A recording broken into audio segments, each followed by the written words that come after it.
Hello everyone. Everybody is pouring in. I am just figuring out what I did with my slides. Welcome everybody, welcome, welcome. I can see your lovely faces. Some of you.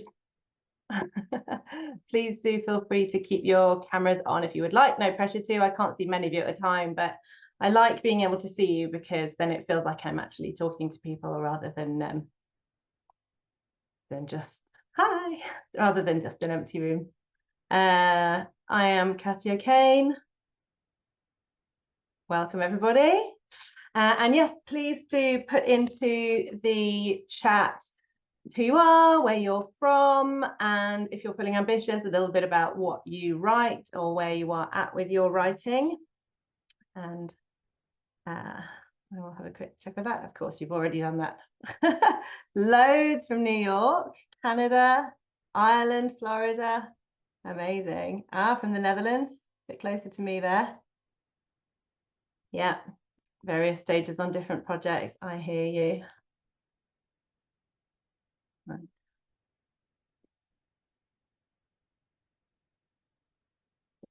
You want to get my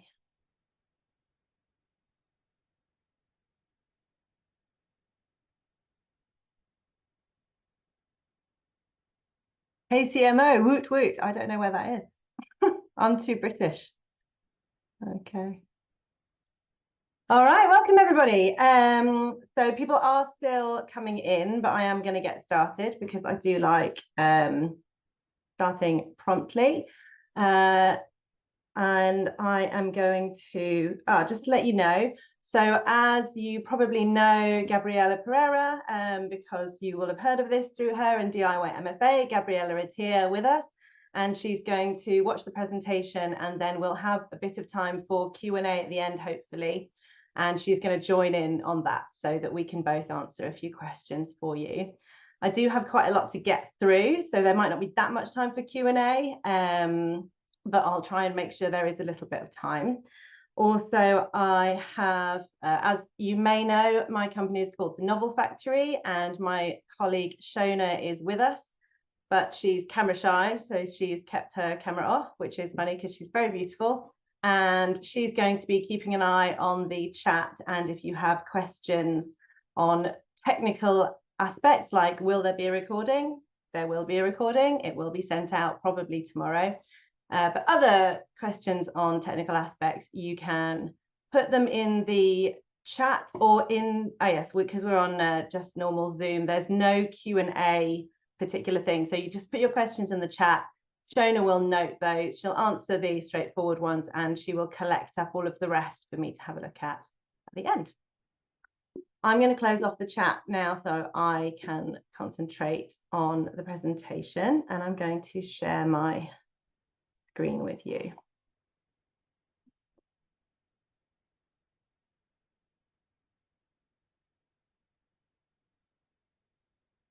Okay.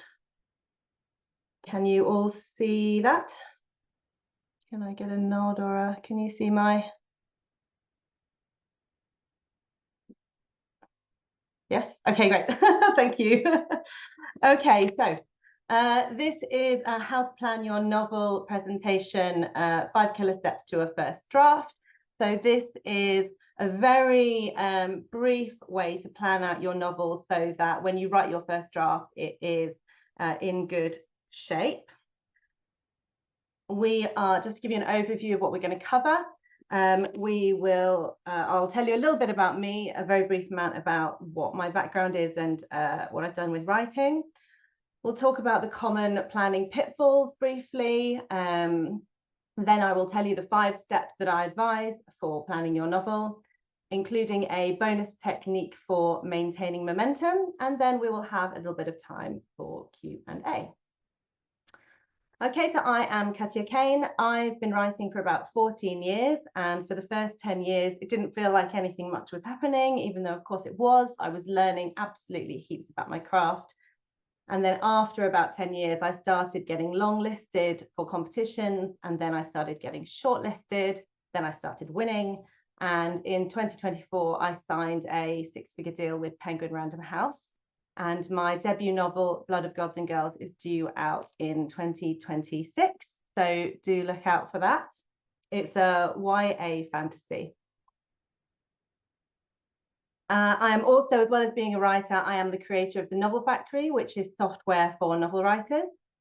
And there's just a screenshot of it here. So it covers all kinds of aspects of writing a novel, right from idea all the way through to final manuscript. I'm not going to do a pitch for it, but if you do want to try it out, you can try it completely free for 30 days if you go to our website, which Shona will put the link to.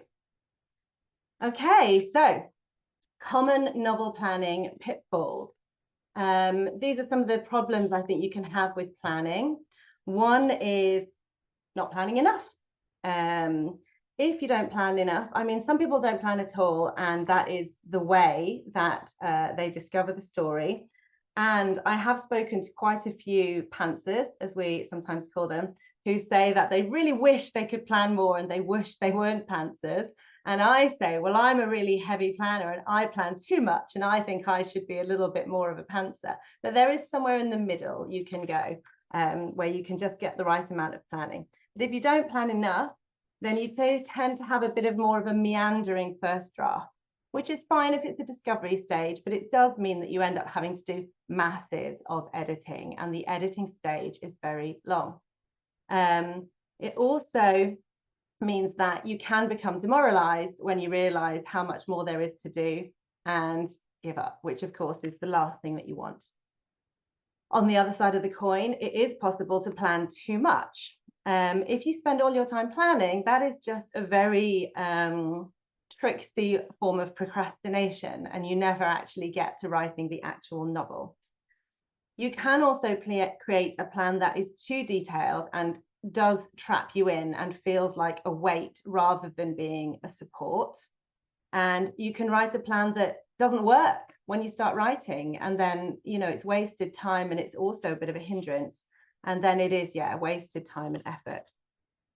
The third issue with planning is if you don't know the basics of story structure, then you don't really know what you're planning, which I consider to be like trying to make a cake without knowing what the ingredients are. So you could be planning the wrong things, or you could create a plan that isn't going to help you.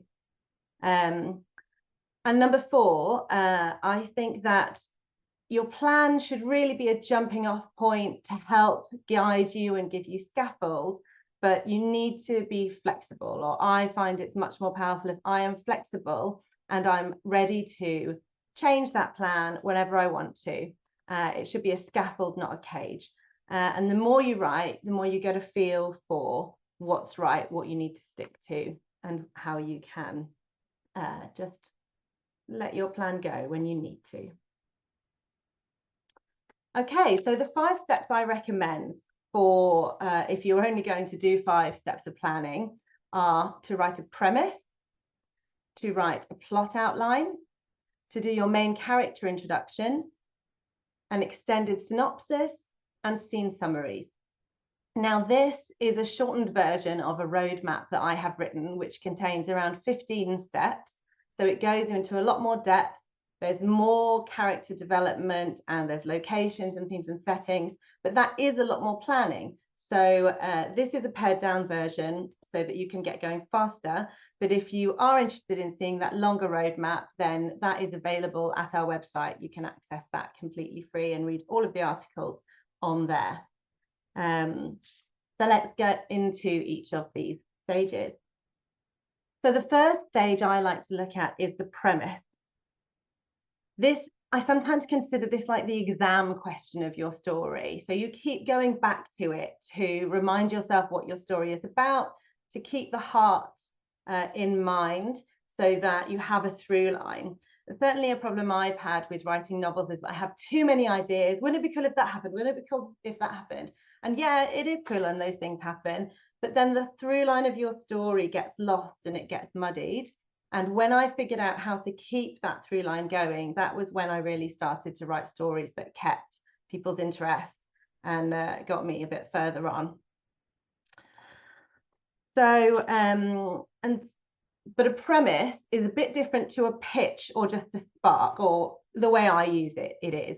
And I am a fan of using the 5 key story elements to figure out your premise and make it into a full heart line that contains all the things that you need to make sure it is enough for a novel or for the beginning of a novel. And those 5 key story elements are character, situation, objective, opponent, and disaster. So the character is your main character.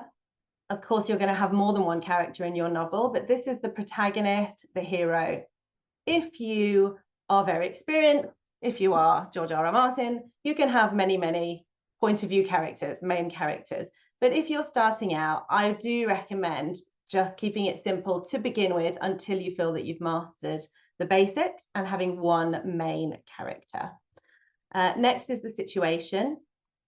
The situation is the place that the main character finds themselves after the story has started. So it's not their normal world, it's the situation after the inciting incident where most of the story will take place.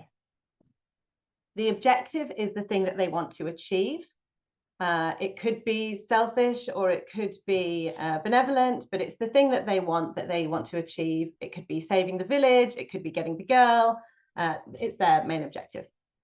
The opponent, most, if not all, stories are built around conflict, because if your main character could just go and get that gold medal, and that's not much of a story, so you will have an opponent. So who is the main opponent in your story? And finally, the disaster. The disaster is not something that usually happens in your story. The disaster is the thing that you do not want to happen. What happens if the character fails in what they are trying to do? I'm going to give you an example, which is from The Hunger Games. So in The Hunger Games, the main character, Katniss Everdeen, apologies if you haven't seen the Hunger Games, but do read it or watch it if you haven't. The situation is not where she lives, not the world originally, that's her normal world. The situation is that she volunteers for the Hunger Games in order to save her sister. So in the book and I think the movie, she doesn't actually enter the Hunger Games arena until about the midpoint, until halfway through. However, she enters the game system as soon as she volunteers. Her objective is to survive the games. That's really all she wants to do to begin with, although that does get more complicated as time goes on. Her opponent is the games makers. You could argue, you know, the society is her enemy, but the games makers are the ones that you see the faces of who are actively trying to kill her. And the disaster is that she will die if she doesn't not die. But a major part of it is also that she really cares about her family still. And if she doesn't survive, then her family probably won't survive either. So that's, you know, the terrible thing that will happen. So when I write a premise, I note down my answers to each of these 5 elements, and then I try to weave it together into a single sentence or 2 sentences. So in this one, we have, apologies, there's a bit of a typo on there. When Katniss Everdeen volunteers for the Hunger Games in order to protect her little sister, she must try to survive while powerful games makers do everything in their power to destroy her. But if she fails, not only will she lose her life, but her family will likely perish too. So that I would consider the premise of the Hunger Games. It tells you the heart of the story, what it's about, what the stakes are, who the enemies are. So task number 1 in the 5 steps to creating your draft plan is to note down the 5 key story elements for your story and combine them into a single sentence or 2. So if you have the Novel Factory software, all of this stuff is integrated, all of my ideas are integrated in there. So there is there's a specific section where you can go and it will say, here, enter your character, enter your setting, all of those things. And then there's a space to fill it in. So if you are in the Novel Factory, that is in the premise and synopsis section on the premise panel. So you can go and fill that out there. Of course, you can just write it on a piece of paper, in a Word document, in Scrivener, whatever your weapon of choice is. Okay, moving on to step 2. The next thing I do when I'm plotting my novels is a plot outline. As I mentioned before, story structure is something you really need to know about if you're a writer of novels. That doesn't mean that you have to follow it religiously. It doesn't mean you have to check every box that different people talk about with story structure. But if you understand it, then you understand the effect that it has on your readers, how it will draw them through the story, through the highs and the lows and the twists. And you can subvert that to great effect if you want to. So just a quick note to say, story structure wasn't something that a person invented. It was something that was discovered by researching stories across time and cultures, although there is some argument about whether the plot structures that we have now do include all cultures, but setting that aside for a moment, these beats and stages in the story structure emerged from studying all those stories and seeing which ones resonated with a lot of people, which ones were very popular. And different people have done different studies and come up with different plot outlines. And I'm going to talk about that very briefly in a second. So if you do understand this structure, then you are able to tap into the subconscious human psyche to make your story feel more satisfying. And it helps guide us when we're writing. People that don't write with a plan will often still apply these structures completely subconsciously. People who don't know about story structure will often apply them subconsciously because they've internalized them from the stories that they have read or watched.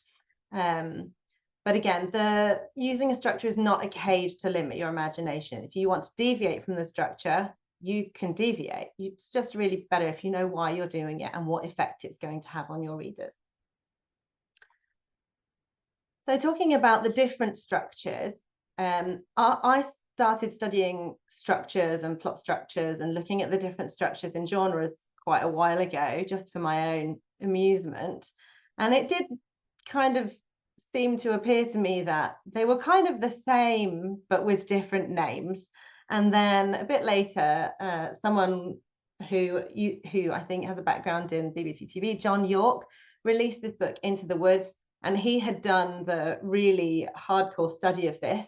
And in this table here, which is in the back of that book, he's put together a table with all of the most well-known story structures that have been written down and popularized and shown how they line up or don't line up. So there is a kind of basic through line through all of these different structures. So it is useful to look at different ones to find out which one works best for you, which one resonates the best with you. But there are so many similarities and it is really fascinating. And it's a bit fuzzy, this picture. I'm afraid you won't be able to make it out very well, but the book Into the Woods is extremely fascinating and useful. I highly recommend it if you're writing novels. Okay. So you can find your own plot structure, that's fine. The hero's journey is very popular. Save the Cat is very popular, even for novels. I use Save the Cat to inform my plots. I don't use the novel version. I haven't looked at that. I think the original version is the best. But I am giving you a basic universal plot outline here. In case you haven't, if you have no familiarity with plot structure, if you already know plot structure, then a lot of this will be familiar. And just bear with me while I just go through it briefly for those who may not be familiar with it. So in most plots, you will start with the status quo. That is the position that the character is in before the action starts. It is their ordinary world, their everyday life. But a mistake that I made early on was, because it was ordinary, I made it boring, and you can't do that in the beginning of your novel. So you need to find the conflict that is in your character's everyday life and put that in the opening. The complication, also known as the inciting incident, or sometimes the call to action, although these things are slightly different, they are roughly the same thing, is the thing that knocks the character out of their everyday life and starts the story going properly. So, for example, in the Hunger Games, it's when her sister is called to enter the games. So the complication is usually an external thing that happens. She responds to the complication immediately by volunteering. Crossing the threshold, this is when the person, your main character, leaves their ordinary world and moves into the main world of the story. It often involves traveling to a different location, but it doesn't have to. It could be that they go from being a law-abiding citizen to being a wanted person and chased by the law. But there is some change that happens that means that they cannot just stop and go back to their ordinary life, walk back into their job at the cafe. So the next thing you have is the new world. So this is the story world. There will be new challenges that they face. There will be allies and enemies that they will meet. And this is the main part of the story. And also to mention, although each of these has a single bullet point, that doesn't mean they take up the same amount of space. That doesn't mean that at all. Some of them might be, one scene, some of them might be multiple, some of them might be a very brief thing. Within the new world, you will have external obstacles. So these are sort of physical, more action-based things, that challenges that the protagonist had to face. And you will also have internal obstacles, which I sometimes call temptation. So this is where they have to face the demons that they have inside, the internal challenges. I do other webinars, and I have articles on want versus need, or external versus internal goals. And that's what that's about. And it's too much to get into right now, but look up those things if you want to know a bit more about that. I think that it's very powerful to always have a dark moment, sometimes called rock bottom, where the character is at their lowest. And this happens near the end because it's very powerful in your stories if you can go high and low with how optimistic they feel, how the protagonist is doing. And so you're going to want to have a high of your climax. And to make that even stronger, it's better if you get them to their very lowest point before that. So that's the dark moment. During the dark moment, all is lost. Their friends have left them. The big bad weapon they had is gone. The enemy is definitely going to win. There seems no way out. So that's what you will have in the dark moment. Final conflict, as you would imagine, the climax, where the protagonist has to face their greatest enemy, overcome their fears, show that they've changed. And then the epilogue, which is where you have a winding up of a story, because if you just have the climax and then you stop the story, then people feel like they haven't come down, you've just dropped them. So the epilogue is like the coming back down to earth afterwards. Okay, so that is a very whistle-stop tour of a universal plot outline, which covers most of the main parts.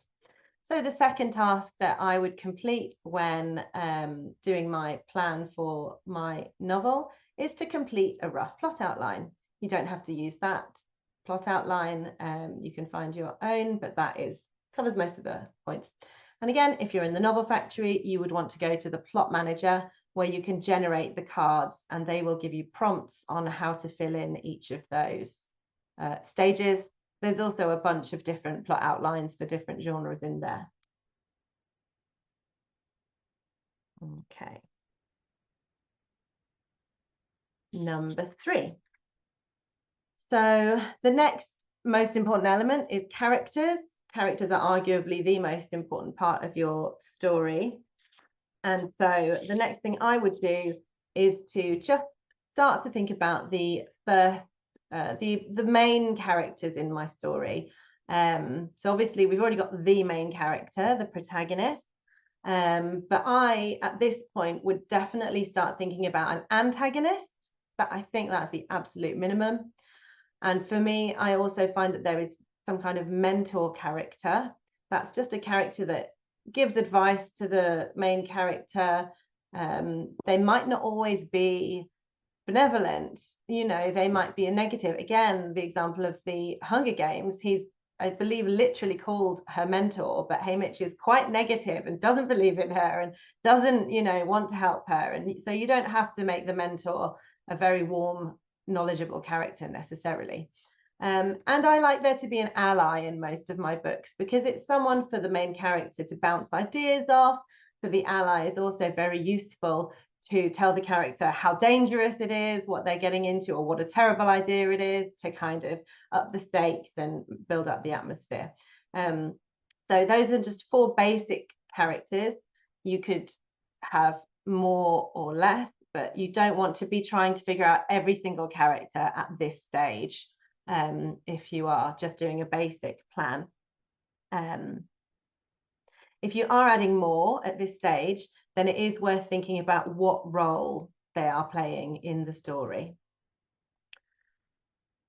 Okay, again, basics for, oh, apologies, I updated these slides very recently, so that is the incorrect picture, ignore the picture. So for each of the characters, I would note down these basics: their name, their age, their gender, any nicknames they have. That might not seem like a major thing, but I find it very interesting to have different characters use different names for a particular character, and that tells you about both of those characters. And if you give the character a nickname or multiple nicknames, then it does tell you a bit more about their character, their personality. I like to think about their occupation, even if it's a child, that what do they do with their day? What's their main thing? The type of character, that's like the role, what I was talking about before. Are they protagonist? Are they the love interest? Are they the goonie? What are they? Just so that we know. I would note down a little bit about their physical appearance. We have a PDF that we are going to share to everybody who has come to this webinar, which has some nice worksheets to cover all of these different things. And in that, it breaks up physical appearance quite a bit into eye color, hair color, clothing, that kind of thing. And you can do that, but actually, I normally just go with what do I notice the most about what this character looks like at this stage. And if I can see them very clearly, I will write a lot. If I can't, then I'll just write a few notes, and bearing in mind how they're different to the other characters. I like to think about their family, because I think that their family background will inform who they are quite a lot. Are they the youngest of 7 children? Are they an only child? Was it a happy upbringing? Was it not? Again, you don't need to go into masses of detail, but just get a vague sense of that. And then for each of the characters, the main characters, I will write down a single line summary of their role. What do they do in this story? What is their, what is their point? And then an extended summary. So just a couple of paragraphs of why they're in the story. What are the major things they're going to do? If they're going to change, how are they going to change?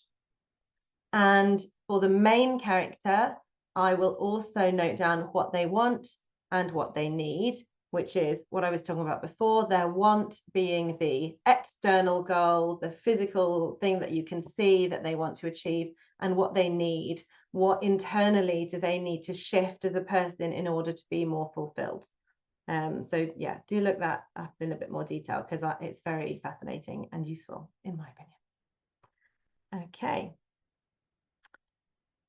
So yeah, so task 3 is to complete the basic profiles for around 4 of the main characters.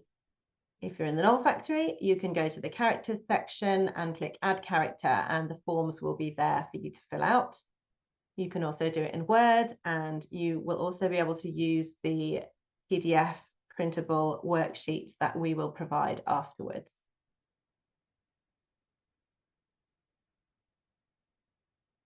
Okay. Stage 4 is the extended synopsis. So you might have heard of the short synopsis. The short synopsis is generally the thing that all authors dread, because it is where you must summarize your entire story into one page. If you are submitting your novel to agents, they will almost always want a single page synopsis. And I've heard authors say that they would rather write another novel than write a short synopsis, because it is so hard to summarize your entire novel in one page. But that's not what I'm asking you to do. An extended synopsis is much freer than that, and it is just a summary of your entire story. And at this point, I find it really useful to let my creativity run free, not overthink things, not try to stick to anything. Let me just check. Yes, tips on the extended synopsis. I use my plot outline that I have already created as a guide for writing my extended synopsis, but I try not to feel restricted to it. So I will, just see where it takes me, but within the context of as if I'm describing it like a summary rather than trying to write prose. Because when you're trying to write prose, then you get bogged down with, I want this to be nice prose, I need description, what's the sentence structure. Whereas if you just write, you're just telling the story to yourself. And as you're doing it, if you want to add in a character, you suddenly realize that you want one, then you just add them in and you just let that happen. You might add in small details of the settings, small descriptions, just, to roughly say what things are like. And as you write the extended synopsis, you will likely find that themes will begin to emerge. And I think it's very useful to see those themes. Sometimes you might write a novel with a particular message in mind, or something that you are trying to explore, such as the state of the climate or some political issue, or just the meaning of love or the meaning of motherhood. Or sometimes you might not start with those themes in mind, but you might realize that they're coming out when you write your extended synopsis. And if they are, then it can be interesting to notice them and develop them and explore them, because that can add really great layers to your novel. Imagery. I'm a big fan of noticing imagery and then using it again. So if I notice that I've described birds in a scene, I'm like, well, could I describe birds in a different scene in a way that reflects what's happening in that scene? So are the birds flying free in a positive scene, or are they in cages in a different scene? And that doesn't ever need to be particularly said overtly, but that's just the kind of thing you may notice at that point. And you can refer back to your plot outline to make sure that it's got a decent skeleton that it's being hung on. Okay, so task 4 of the planning is to expand your plot outline into, I'm saying a 4 to 10 page extended synopsis to give you some idea, but if you write 5,000 words, that's okay, 10,000 words. Again, if you're in the Novel Factory, there's a particular place for this. Go to the premise and synopses section and open the extended synopsis panel. Or you might want to write it by hand. Sometimes writing things by hand is very useful, and your brain processes things in a slightly different way. Okay, task 5, scene blocking. So this is where, we've built up each stage. And if you do this, you can skip this and go straight from extended synopsis to writing your first draft. But this is the bridge between those things. So in scene blocking, when I do it, I take my extended synopsis and I just break it up wherever it looks like there's a new scene. And you keep, and then, so for each scene, you end up with 1 or 2 paragraphs roughly describing what happens in that scene. So by the end of breaking up your extended synopsis and augmenting it, filling in a bit of detail there, filling in a bit of detail here, you will have a whole bunch of outlines for each of your scenes. And if you are asking yourself how you know whether it's a new scene, then keep listening. So the goal to decision cycle, this is the technique that I mentioned earlier, that if you can master it, it will really lift your storytelling. It really helps with pace. It really helps with momentum. It is based on Dwight Swain's Scenes and Sequel. I think the book is called Techniques of a Selling Writer. It's a bit dated now, the book, but it's still got a load of really good information in it. And I changed the terminology. I changed the terminology slightly because the word scenes and sequels didn't really make sense to me. So I call them head scenes and tail scenes, but it's the same thing. So how this works is, first you have a head scene. In this head scene, your main character has a goal. There is something they want to achieve, but they cannot achieve it immediately because there is conflict. Something stops them achieving that goal. So they battle with this conflict, but in the end, disaster. They don't achieve their goal and they end up in a worse situation than before. That's the end of your head scene. Then you have the tail scene, which is the reaction to what's just happened. First the reaction. So the reaction is, how do they feel about this?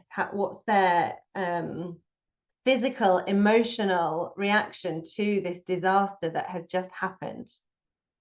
After they've gone through and processed their reaction to what's just happened, then they have a dilemma. They have a choice. What are they going to do now? Ideally, none of their choices are good. They are selecting between only bad choices, only difficult choices. But they do eventually make a decision, and now they have a new goal, and you are back at the beginning of a head scene. So there are some caveats to this. When I first started writing novels, I followed this absolutely religiously. I made sure there was always each of these elements in each of my scenes. And I think it made my writing a lot stronger. But now I don't feel that I need to follow it so religiously. Also, sometimes you will want them to have goals that they do achieve. So not every single, thing that they want will end in disaster. Sometimes they will succeed. Also, another thing to bear in mind is that, like with the plot structure, these aren't all equal. You don't have like 3 paragraphs for the goal, 3 paragraphs for the conflict, 3 paragraphs for the disaster. Some of them might just be a sentence. And again, depending on what kind of story you're writing and what kind of impact you want to have, things like if you want a very action-based, pacey novel, then your heads will be much longer. You will have big head scenes and small tail scenes where they just have their reaction, decide what they're going to do, and get on with it. Whereas if you want a more thoughtful, slow-paced story, then the goal, conflict, disaster might be quite short, but then they'll spend a lot of time thinking about that and reflecting and all of that. So yeah, the goal to decision cycle is extremely useful. So again, you can apply this to your scene blocking as you're doing it. I will sometimes now, because I've internalized a lot of it, so I do it without thinking about it. I will sometimes, when I've got a first draft, but bits of it aren't working, I will apply it then and think, am I following this? Is this why it's not working? And that can be really effective. So, task 5, break up your extended synopsis into scenes and complete a summary of each one. And if you are so inclined, use the goal to decision cycle. And so that to show where scenes are. A head, that's one scene. A tail, that's another scene. Or you can put the head and the tail within the same scene. But one cycle of that would definitely be a new scene. It would be unlikely to have multiple cycles of the goal to decision cycle in one scene. Okay. Okay. So now you're ready to write your first draft. Simple, right? So I think that completing these planning stages should be possible within 1 to 4 weeks, depending on how much time you can dedicate. And we also have loads of advice on writing a first draft on our website. So go and check that out. It's novel-software.com. Shona's probably put it in the chat. So yes, so I got through that faster than I expected to, which leaves us with 20 minutes for questions. So let me just stop sharing my screen. And I think we might invite Gabriella to be spotlighted. And then I'm just going to see what questions I'm hoping. Okay. I actually did just see that. So we have got a few questions, but I actually saw who asked this question. And I'm trying not to fangirl out, but I'll keep quiet about that. So how does the goal to decision cycle relate to the try-fail cycles?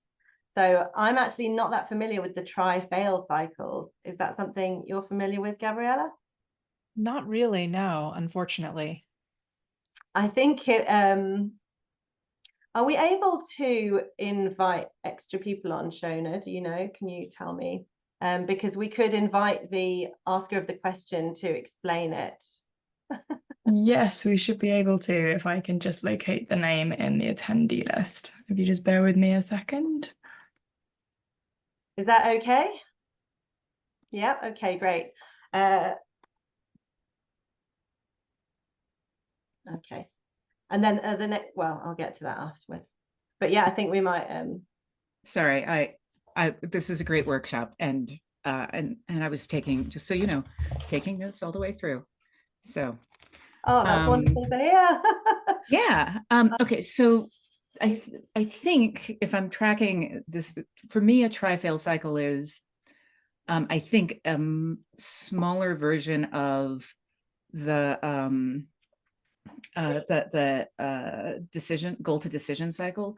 Yeah. So the hero has something that they want to do, they try something, it fails, so they try something again. Yeah. And they keep doing that cycle until they hit something that succeeds.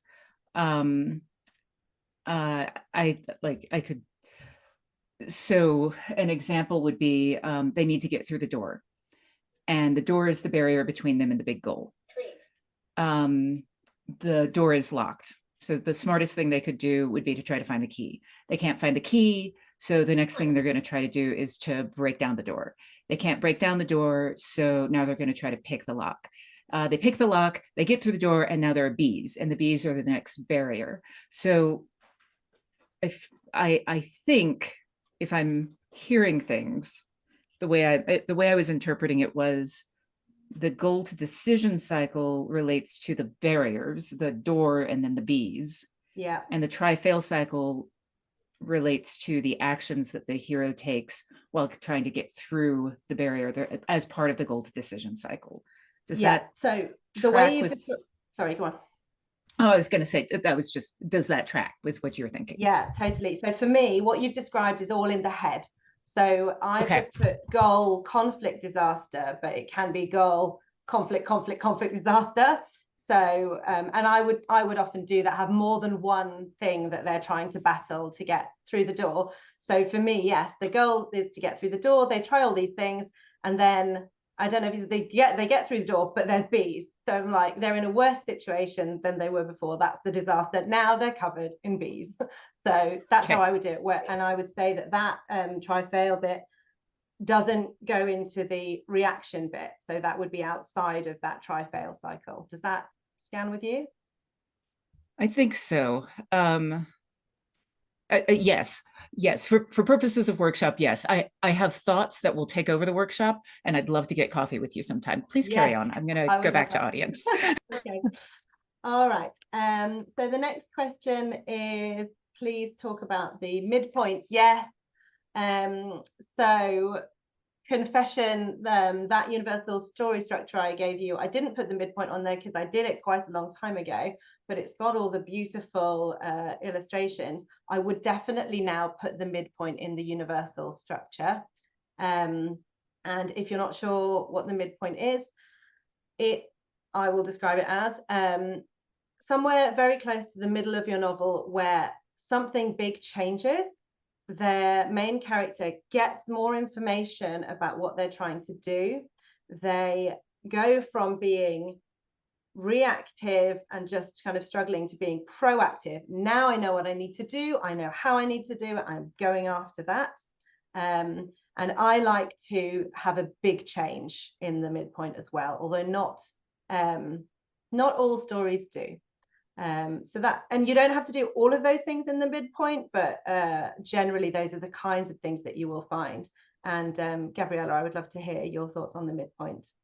Yeah, so I think of a midpoint as having two separate components to it. It has the sort of external element that happens that, the character gets new information, or the character, something happens that makes them change their course or something like that. But then there's also the introspective component that usually in that midpoint moment, the character has a sort of introspective spot where they ask themselves, like, do I like who I've become? Like, who am I now? And do I like what I see? Do I like where I'm going, like the direction that I'm going? And then from there, they can kind of decide, am I going to keep going the way I'm going, or am I going to change and do something different? In terms of the external component, there's usually two different flavors of how it plays out. So one, and this is just usual, like there are other exceptions to the rule, but the two most common flavors are either a temporary triumph or a false failure. So a temporary triumph is a moment where the character has that, like, yes, I did it. Oh no, it's not quite what I thought it was going to be, and now things are going to go sideways. The false failure is where we think, like, oh no, everything's failed, but actually it hasn't failed and it's still going somewhere in a direction that we didn't expect. So like usually, and an example of a temporary triumph would be in the Hunger Games when she drops the tracker jacker nest and then she looks like she won. And then she has that moment of realization where she realizes that Peeta was on her side the whole time. A moment of false failure would be in Pride and Prejudice, where she gets the letter. Well, first there's the failed proposal. That's the false failure, that Darcy proposes in the worst way possible. And then after that, she gets the letter. She realizes she didn't really understand Darcy to begin with, that he was, different from what she expected him to be, that everything she believed to be true was not necessarily that way. And then she says, and this is classic midpoint, like introspective moment, where she says, till this moment, I never knew myself. And so that's like her sort of realizing, like internally, like, who am I? What have I become? So those are my thoughts on the midpoint. Fantastic. Yeah, that was, absolutely brilliant. Thank you so much. Okay, so the next one, in the heads and tails cycle, if you don't follow it through as you have done in your writing, where would you break it off? I might need more clarification on that one, unless Gabriella, do you think you have anything on that? I'm not 100% sure what the question, like, the direction of the question. If we could get a bit of clarity on the question, I will try to answer that. You can put it in the chat probably, or we can get you to ask if you don't mind speaking, but I will move on to the next one. Scene and sequel. I heard that you should only employ this after something major happened, but it sounds like you are saying to do this throughout the novel. Am I right? Yes, I use it throughout the novel. Like I say, I will drop out of it. I won't say, oh, this bit doesn't fit, therefore I have to cut it out of the novel. If there's a good reason for that bit to be there, I won't. But yeah, I mean, I've just found so much value in just going through the cycle all the way through the novel and seeing what happens. What do you think, Gabriella? Yeah. I mean, I think of scenes as being always like an action and then a reaction. And I think of like scene and sequel as being that, something happens and then the character has to like react to it in some way. Yeah, exactly. Okay. Okay, this is a great question. The hardest thing for me when writing a novel is the very first page. For whatever reason, that blank page is just a lot for me to get past. Any advice on that? So I do, but I've gone first each time. So let Gabriella go first.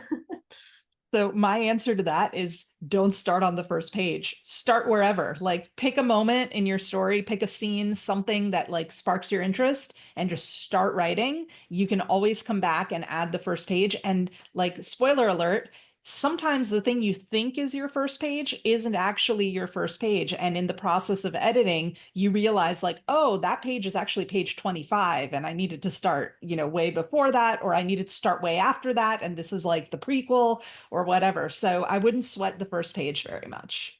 Yeah, I just 100% agree with all of that.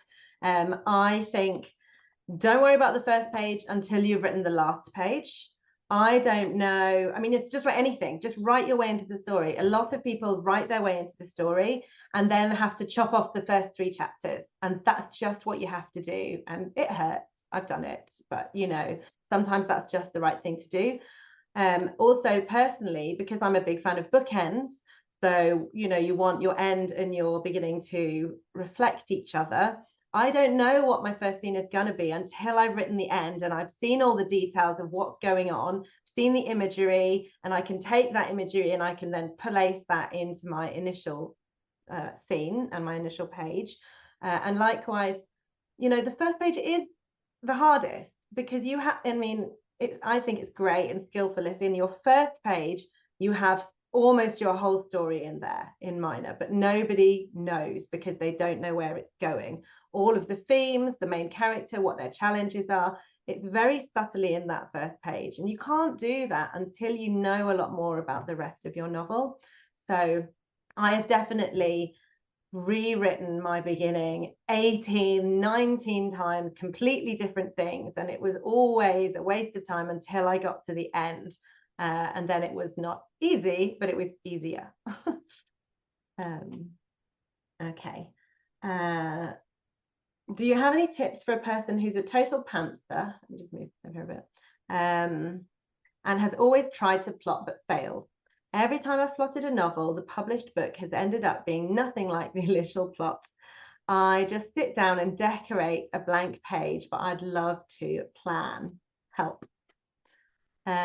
Yeah, I think this is really funny because it doesn't matter if the final book isn't like your initial plan. I plan loads and my final books are very different from my initial plan anyway. So I wouldn't worry about that. I don't think that's the reason to change your style.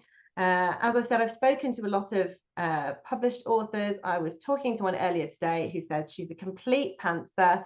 She never has any idea where the story is going. She's very successful. Her book is a bestseller.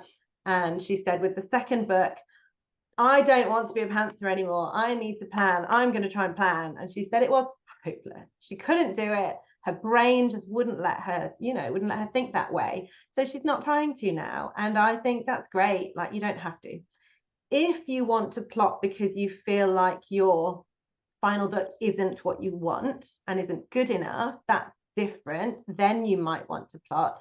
But then if it's really, I think the question is why is the plotting failing? Is it because you get bogged down? Is it because it takes the magic out of it? Try to identify that and then address kind of the particular reason. I would say do feel free to contact me, and if you do want to give me more detail, I will try, but I expect Gabriella will have something useful to say about this.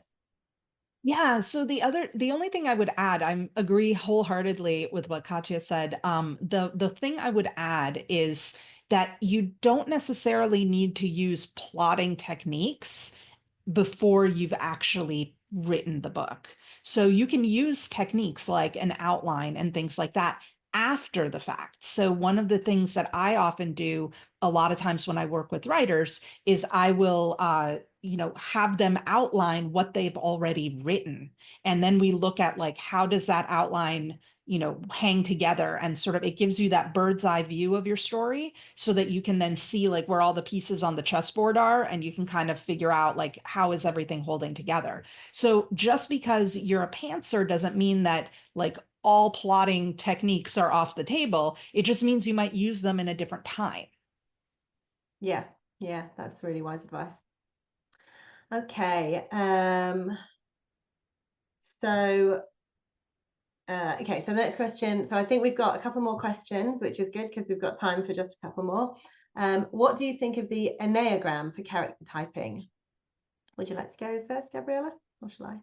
Yeah, so I mean, I find any type of personality testing to be interesting. Enneagram is one of them. The 16 personalities, like, Myers-Briggs can be another great tool. I think of all of these things as being tools that give you a way into your character. So like whatever you can do to understand your character on a deeper level, I say go for it.